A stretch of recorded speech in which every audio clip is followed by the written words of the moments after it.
Of all the widely used fuels in the world today, coal is the least environmentally friendly by far. The burning of coal to generate electricity produces about twice as much carbon dioxide as natural gas. Besides carbon dioxide, it also contains a whole host of cancer-causing chemicals, which are dangerous for both the workers at the coal mines as well as the general population around the power plants. Because of this, world leaders have invested hundreds of billions of dollars over the past decade to wean the world off of this dirty fuel. In recent years, it looked like these efforts were paying off, as the global energy mix started gradually shifting away from coal in favor of renewable energy sources. In 2022, a variety of both man-made and natural factors turned the global energy system on its head. Worldwide coal consumption is estimated to have reached record levels in 2022, and is expected to grow further still in 2023. After stagnating for the better part of the past decade, the price of internationally traded coal has skyrocketed to roughly 5 times its 2019 levels. This has catalyzed a monster rally in coal stocks around the world. Many investors had written off the coal industry as uninvestable just a couple of years ago. Since then, many coal mining stocks have become 10 or even 15 baggers. This begs 2 questions. Firstly, are we on the verge of a coal supercycle? And if so, does that mean we can expect to see the rally in coal stocks continue?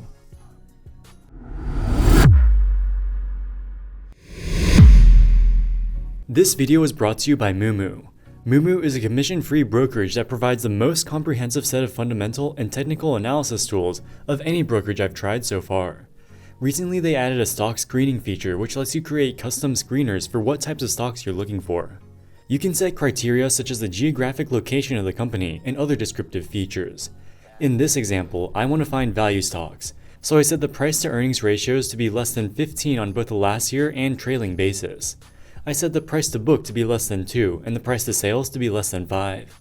Finally, I set a market cap constraint to be between $10 billion and $100 billion. moomoo screened the entire stock market and found 13 stocks that meet all of my criteria. This is a super useful tool that is extremely customizable and can save you a lot of time when looking for stocks. Currently, moomoo is giving anyone who opens a new account 1 free stock just for opening the account, 5 free stocks if you deposit at least $100, and 15 free stocks if you deposit $1,000. It's a commission-free brokerage, so there's no reason not to check them out by clicking the link in the description below.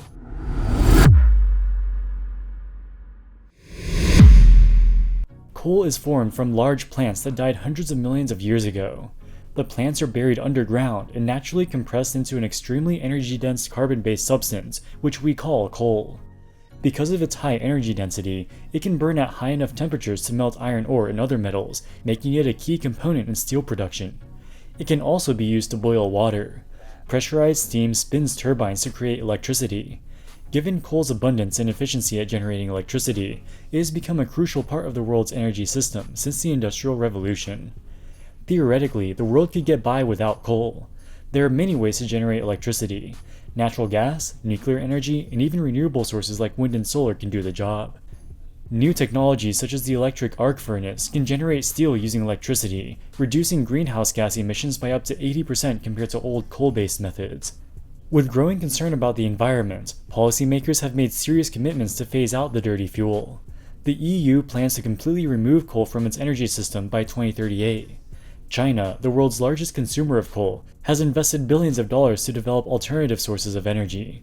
Even during pro-coal President Donald Trump's 4 years in office, US coal consumption decreased by almost 40%, largely being replaced by cheaper and cleaner natural gas.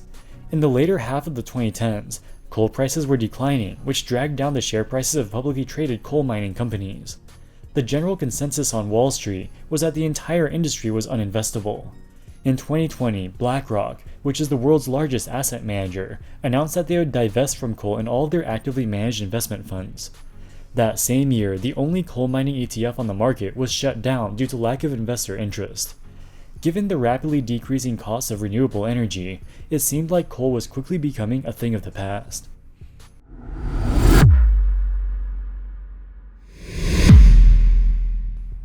In 2022, Putin announced his invasion of Ukraine. This led to a chain of reactions, which ultimately led to almost all Russian gas exports to Europe being cut off. This was a major disaster for many European countries, which were dependent on Russian gas for their electricity supply. Germany extended the life of coal-fired power plants that they had previously planned on closing to help replace some of this electricity. However, by this point, the EU only represented 5% of global coal consumption. The increase in European demand only added marginally to worldwide demand. While the EU only accounts for 5% of global coal demand, China accounts for almost 50%. In recent years, China has made a serious effort to decrease its dependence on coal by investing in renewable energy sources, including hydroelectric. In 2022, China faced a massive drought, which saw water levels at many of its rivers decrease significantly. This was a major disaster, as it decreased the output of their hydroelectric power stations. This, along with the heat wave, which increased air conditioning usage, led to blackouts in many regions of the country. In response, the Chinese government announced that they'd be increasing their use of coal power plants until 2026 to ensure energy security. Increased demand for coal from both the EU and China together caused prices to skyrocket to record high levels.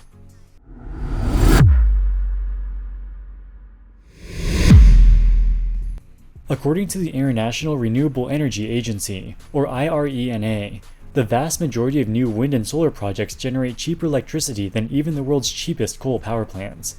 Advances in technology as well as economies of scale have drastically reduced costs. So this begs the question, if renewable energy is cheaper and cleaner than coal, then why are countries like Germany and others turning to coal? Wouldn't it make more sense to build wind and solar farms instead? It is technically true that wind and solar are cheaper than coal on a per megawatt basis, but as we will see, this cost comparison is largely irrelevant. The problem with wind and solar is that the sun doesn't shine all the time, and the wind doesn't blow all the time. Even hydroelectric, which is considered one of the more reliable sources of renewable energy, is not infallible. This was made painfully clear by China's droughts. Wind energy in particular is problematic, because once you install a wind turbine, you cannot easily turn it off. If the wind is especially strong at a time when energy demand is weak, you generate too much electricity that has to be gotten rid of somehow. In Germany, this phenomenon has led to a bizarre situation in which electricity prices sometimes become negative.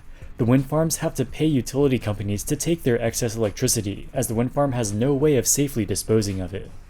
The advantage of coal power plants is that they can be set up to provide the power grid with exactly the amount of electricity that it needs each day. Even though it is more expensive on a per megawatt basis, it can provide certainty of supply in a way that wind and solar cannot. One possible solution to the unreliability problem is large-scale battery storage. The idea is that when you have too much wind or solar output, you can use it to charge massive battery packs. When the sun is not shining or the wind is not blowing, you can then use the batteries to power the electric grid. Currently, the market leader in this field is Tesla. They have a modular large-scale battery design called the Megapack, which is already serving electric utility customers in Australia, California, Hawaii, and other locations with abundant renewable energy sources.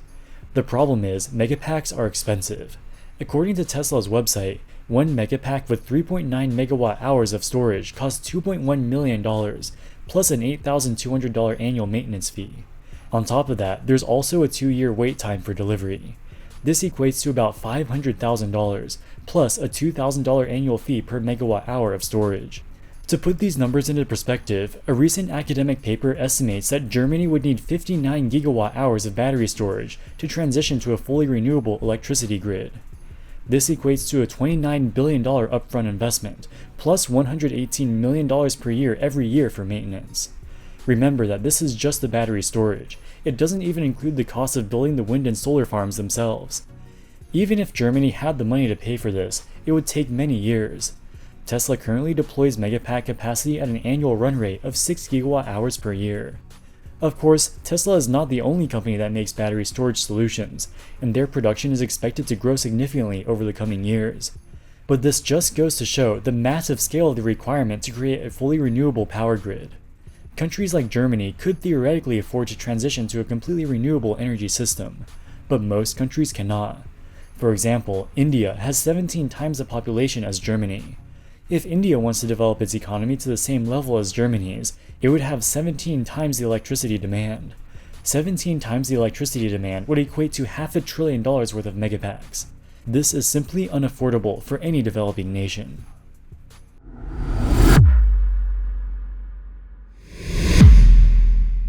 Currently, per capita electricity consumption in the US is double that of China and 10 times that of India. In developed countries like the US, people use huge amounts of electricity to power their air conditionings, refrigerators, washing machines, and other electronic appliances. People in developing nations would enjoy these types of amenities just as much as Americans. They just don't have the money to afford it. As emerging markets like China and India are becoming more wealthy, their electricity consumption is skyrocketing.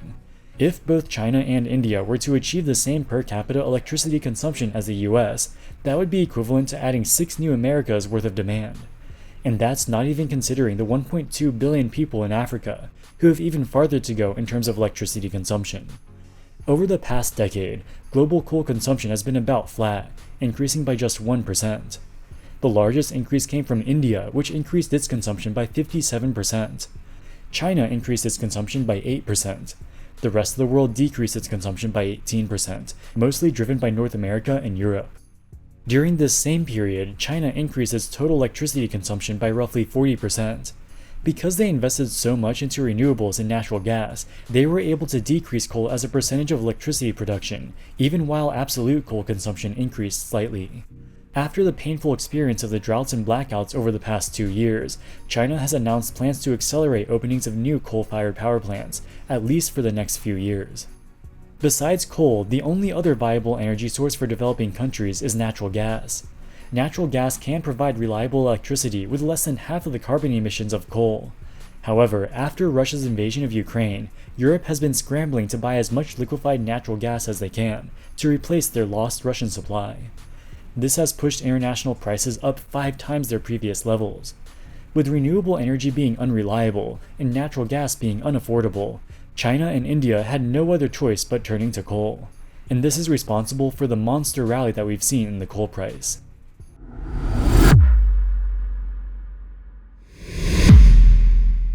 As developing countries continue to grow, they'll make up an ever-increasing share of global electricity demand.